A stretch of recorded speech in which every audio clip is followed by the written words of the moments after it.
Il avait besoin d'eux. Alors il a dit, avance et puis dans l'eau profonde, là. Va et puis là dans l'eau profonde. Mais bien aimé, nous sommes en train de vivre aussi.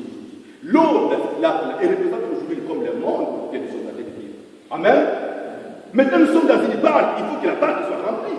Mais qui doit remplir les barques? Ce sont vous que le Seigneur a appelés, qui avez compris, qui a entendu la parole de Dieu. C'est pour ça qu'on vous dit toujours, allez prêcher au moins la parole de Dieu. Dites à ceux qui se perdent dans le monde de venir vers le Seigneur. Car ici, au moins, ils trouveront la paix. Il y a des gens qui dorment pas, peut-être nuit et jour. Alors, si vous voulez faire, bien aimé, nous sommes en train de remplir cette barque. Alors, de ce moment-là, Christ a ordonné à Pierre de jeter les filets quelque part. Alors, quelle était la réponse de Simon-Pierre? Simon-Pierre a dit ceci: Seigneur, j'ai travaillé pendant toute la nuit, je n'avais rien attrapé. Il y a des saisons, des nuits qui arrivent dans notre vie aussi. Peut-être que vous vous êtes posé beaucoup de questions. Où vous dites, est-ce que vraiment le Seigneur m'entend ou m'entend? Bien que je le serve, bien que j'ai fait ceci, je donne toute ma vie, je donne mes offrandes, je fais ceci, c'est pour la gloire de Seigneur. Est-ce que le Seigneur m'entend ou ne m'entend pas? Le silence de Dieu ne veut pas dire que Dieu ne vous entend pas. Dieu attend tout le monde. Et si vous sentez que Dieu ne vous entend pas, essayez de rectifier la marche. Regardez dans vous-même, corrigez la marche.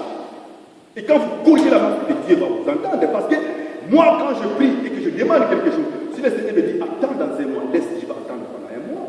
Et le Seigneur n'échoue jamais parce qu'il dit, je suis derrière sa part, je suis la sentinelle de ma part. Il prononce et tout doit s'accomplir.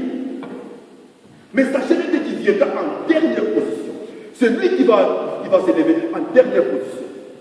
Comme Pierre avait perdu tout espoir, qu'est-ce qu'il va aller raconter à ses membres de famille, à sa femme qui attendait, ses enfants qui attendaient la pêche, la pêche de leur papa?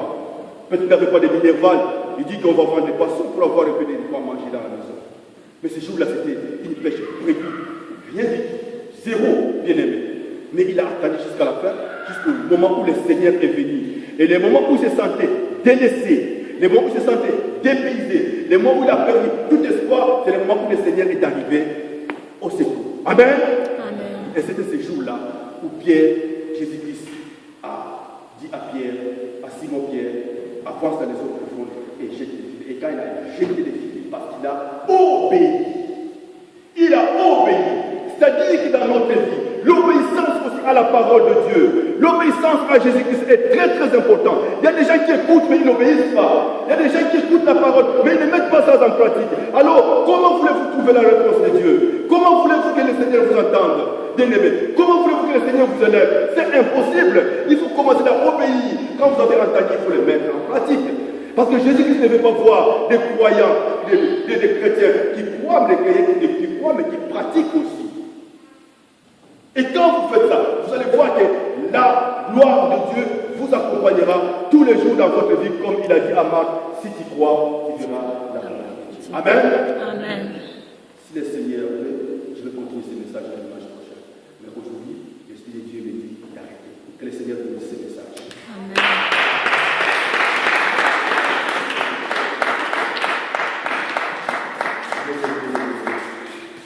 Mettez-vous debout.